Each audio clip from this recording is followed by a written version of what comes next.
با سلام از استودیوی مرکزی رادیوی آزادی در پراگ. بینندگان عزیز، در چند دقیقه دیگر شما را با خبرهای اخیر تاجیکستان و جهان آشنا می‌کنیم. امروز 19 دکبر است و با جمع همکاران این موضوعها را به بررسی گرفته ایم. ادامه ماجرای پرسر و صدای صدوات، نزدیکان مهاجر بازداشت شده تاجیک از مقامات طلبی کمک دارند. راننده می‌خواسته که ماشین من کنه یگان سده اومده زوراوری کرده به الکترشو بهوش کردگان. بالای این چند کس زدگان شه.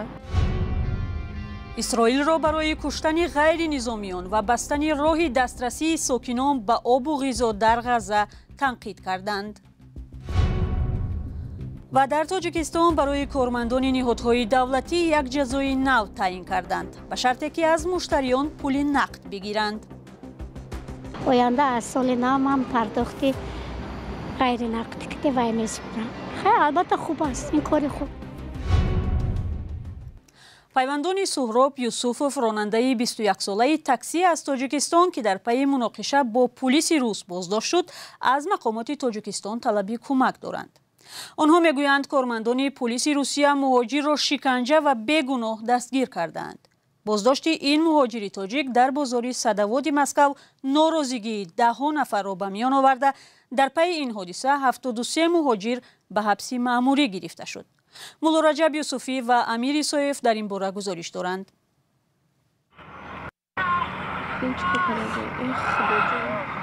خواهر سهراب یوسفوف لحظه بازداشت برادرش را تماشا می‌کند. سهراب در روسیه تاکسی میراند. روز 15 دکبر پلیس روسیه دستگیرش کرد.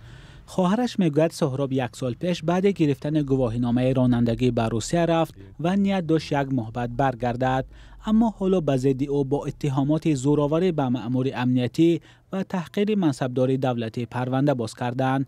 نزدیکانش میگویند بیگناه است. 16 دکبر مثلا همین ویدیو را به مرایی کردن که مثلا این همی گودک بیگناه گناه نداره. مثال خواستیان که من کننشه مثلا راننده میخواسته که ماشین من کنه یگان سده اومده زوراوری کرده به الکترشو بهوش کردگان. بالای این چند کس زدگان شه. بازداشت سهراب یوسفوف و به خصوص بیهوش کردن او با الکتروشاکر خشم یک گروه مهاجران را برانگیخت. در نوارها دیده می شود که چند نفر برای رهایی سهراب از دست پلیس تلاش دارند. بعد این طبق گزارش ها بیش از 80 نفر را با اتهام اوباشه و رعایت نکردن قاعده مهاجرت به جوابگری کشیدند، اما مهاجران گفتند حادثه دیگر است و پلیس روسیه بود که سهراب یوسفوف را شکنجه داد. با گذشت 3 روز پیوندان سهراب یوسفوف درباره احوال او چیزی نمیدانند. معلوم نیست که او وکیل دفاع دارد یا نه. با قرار دادگاه سهراب را تا 16 فوریه سال آینده به حبس گرفتند. به نوشته دادستانی مسکو سهراب به قرار دادگاه اعتراض کرد. پیوندانش برای رهایی او از مقامات تاجیکستان درخواست کمک دارند. بچه را به هیچی خسته زدگان، مثال به الکترشوک بهش کردگان. ما میدونیم که چقدر عذاب دادگان و بچه را داداری مرا مقصد به هیچی عذاب دادگان. نه که ما همه چیزا میخوایم که این مسئله را پیشگیری کنن، نگاه کنن که این گودک در چی حالای. مقصد باید ما را هم بفهمیم که این گودک به هیچی از محکمه. رادیوی آزادی برای گرفتن شرح مقامات به وزارت کارهای خارجه تاجیکستان و سفارت کشور در روسیه مراجعت کرد. تا این دم مقامات هیچ پاسخی ندادند. از بدرفتاری و رفتار غیرقانونی با مهاجران در روسیه پیوسته گزارش می رسد. مقامات تاجیکستان گاه از این عملکردهای مقامات روسیه اعتراض می کنند، اما به گفته مهاجران وضعیت تغییر نمی یابد. مولا رجب یوسفی، امیر ایسایف، آزادی، دوشنبه. اخباری آزادی را ادامه می‌دهیم. لوید اوستین وزیر دفاع آمریکا در سفرش به اسرائیل گفت کشورش همچنان از این کشور پشتیبانی می‌کند. اسرائیل را برای کشتن غیر نظامیان در جنگ در غزه تنقید می‌کنند. وزیر دفاع آمریکا به حفظ جان مردم عادی در غزه تاکید کرد. مقامات غزه میگویند شمار کشته شده‌ها از 19,000 نفر گذشته است. گزارش صدای آمریکا را کیومرث سیاتو تقدیم می‌کند. کودکان فلسطینی را که در حمله هوایی اسرائیل روز دوشنبه در غزه مجروح شدند به بیمارستان میبرند. در این روز سازمان دیدبان حقوق بشر گفت که اسرائیل راه دسترسی ساکنان را به آب و خوراک در غزه بسته است و اذیت از گرسنگی را همچون سلاح استفاده می کند. مقامات اسرائیل این سازمان را ضد یهودی نامیدند. لوید آستین وزیر دفاع امریکا که روز دوشنبه با مقامات اسرائیل صحبت کرد به همتای اسرائیلیش گفت که حفظ جان غیر نظامیان در غزه وظیفه اخلاقی و امر ضروری است. دموکراسی زمان قوی‌تر و امن‌تر است که ما قانون‌های جنگ را رعایت کنیم. ما با پشتیبانیمان از اسرائیل برای دفاع از خودش ادامه می‌دهیم و همچنین بر حفظ جان غیر نظامیان در درگیری‌ها و افزایش کمک‌های بشردوستانه به غزه دعوت می‌کنیم. وزیر دفاع اسرائیل میگوید تلاش دارند که به مرگ ساکنان عادی راه ندهند و هدفشان تنها نابودی حماس است که روز 7 اکتبر در حمله به اسرائیل 1200 نفر را کشت و 10 نفر را گروگان گرفت.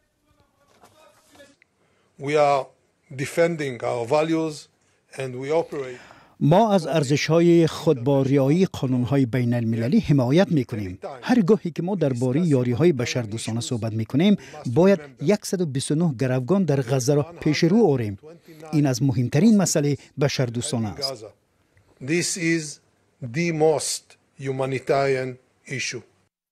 مقامداران امریکایی و اسرائیلی به حزب الله لبنان که پشتیبانش ایران است، هشدار دادند که وضع را به هم نزند و آنها درباره آینده فلسطین پس از جنگ صحبت کردند.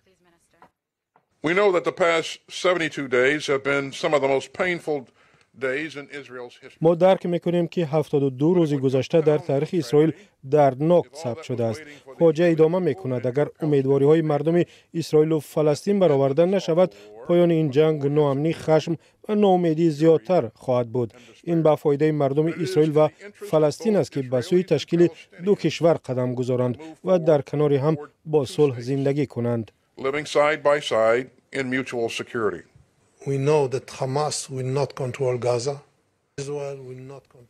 معلوم است که حماس نباید غزه را اداره کند. اسرائیل هم غزه را با راه‌های غیر نظامی اداره نخواهد کرد. ما تمام تلاش را با راه نظامی و غیر نظامی برای حفظ امنیت و ثبات کشورمون و بنیاد جامعه آسایشته در آینده در هر دو طرف انجام می‌دهیم.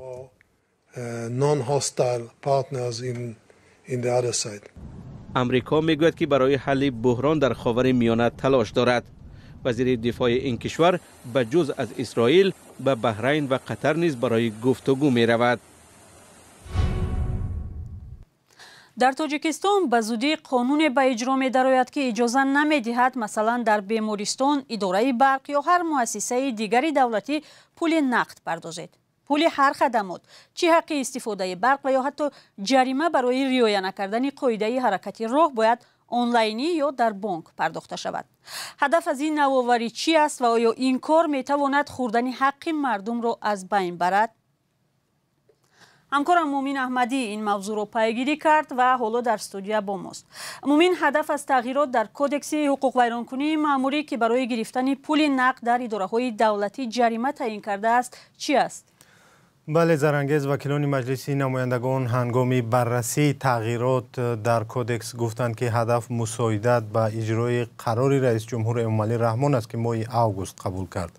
بر اساس آن قرار ساکنان باید پول آب و برق، انداز و جریمه و دیگر پرداخت‌ها را با کارت بانکی یا همیان موبیلی پرداخت کنند، نه مثل پیشینه که پول را به دست یک کارمند اداره دولتی میدادند و یا پشت در خزینه نوبت ایستاده میپرداختند. بعد حکم اجرا گرفتن تغییرات در کدکس حقوق ویرانکنی مأموری، اگر یگان کارمند دولتی از دست کسی مثلا پول برق را نقد بگیرد، او را از 680 تا 1360 سومانی جریمه میکنند. وکیلان مردمی میگویند که جزا برای قبول پول نقد مانع سوء استفاده پول دولت و یا رشوه‌خواری می شود و به شفافیت عملیات‌های مالی و در عموم پیشرفت اقتصاد تاجیکستان سهم میگذارد. مومین، برای پرداخت غیر نقدی پول خدمات دولتی یا مثلا پول آب و برق، اینترنت خوب لازم است که مردم بتوانند برفتند پشت در اداره پول سپارند. این مسئله تا کجا به نوبت گرفته شده است؟ بله زرنگیز، واقعا ما این طرف مسئله رو پرسیدیم و با مردم صحبت داشتیم. مثلا یک مصاحب ما از ناحیه وخش گفت که سرعت سست اینترنت در دهه آنها نمیگذارد که از ضمیمه بانکی استفاده برده شود. یا مسئله دیگر ندانستن راههای استفاده از ترمینال یا ضمیمه‌های بانکی است که مشکل مردمی کلانسال است. اقتصاددان ها هم اگرچه قرار درباره معاملات غیر نقدی را قرار خوب می‌دانند، ولی میگویند شتابکاری در اجرای آن درست نیست. عبدالله اشرف، تحلیلگر مسائل اقتصادی که با او صحبت کردیم، گفت حکومت میخواهد پیش راه رشوه‌خوری و فریب مردم را بگیرد، ولی به اینترنت بلند سرعت اجرای این کار مشکل است.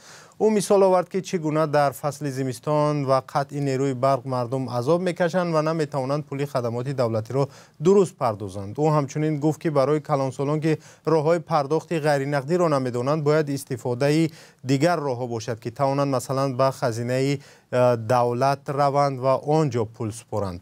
واقعا اینجا نقطه جالب هست که دیگر ناظران راه و یا ماموران ملیسا هم حق ندارند کسی را در سر راه جریمه کنند و پول او را بگیرند، ولی تا کجا این فرموده قانون اجرا می شود حالا معلوم نیست. تشکر. همکارم مومین احمدی درباره تلاش حکومت تاجیکستان برای از بین بردن پرداخت‌های نقدی صحبت می‌کرد.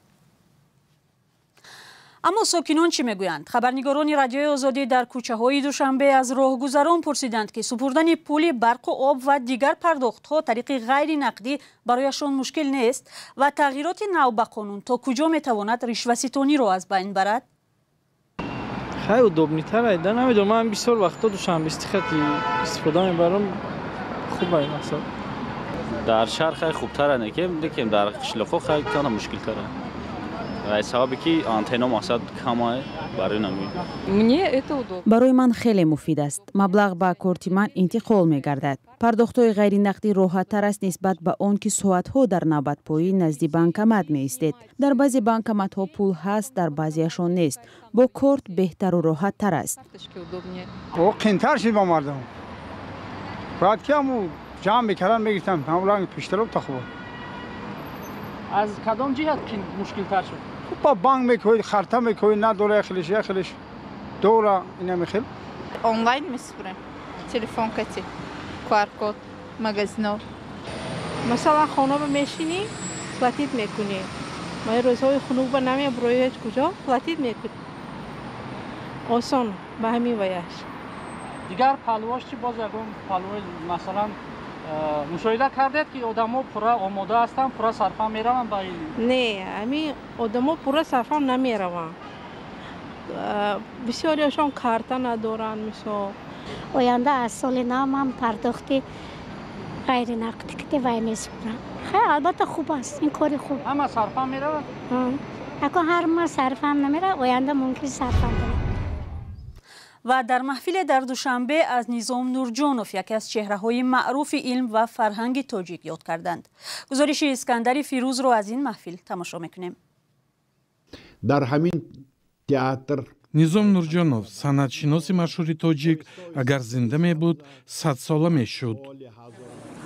دوستان و شاگردان و نزدیکان این پژوهشگر فقید تاجیک در دانشکده صنعت تاجیکستان با برگزاری محفل شخصیتی به گفتهشان اشرافزاده صنعتشناس را گرامی داشتند. استاد نورجانوف خیلی اشرافزاده فرهنگ، یعنی یک ایتالان بودن برای همه ما. هرچند که قبول نداشتن مثلا نمایش ما همه وقت حرمت و احترام خیلی زیاد و افسوس که نیستن. سعدالله رحیموف فرهنگشناس تاجیک میگوید که برخی از نظریه‌های نظام نورجانوف به مقامات وقت شوروی خوش نمی آمد و در این زمینه میان این دانشمند و زمامداران برخوردهای صورت می گرفت. معقول نمیشد گپای راست اون کس میگفتن تف شوید از تئاتر. با اون کس گفتن که من میرم لیکن شما به استعداد. نظام نورجانوف سال 1923 در شهر بخارا دیده به عالم کشاد و 18 مارت سال 2017 در سن 94 سالگی در دوشنبه فوتید. برنامه را به پایان میبریم. تشکر برای همراهی. خدا نگهدار.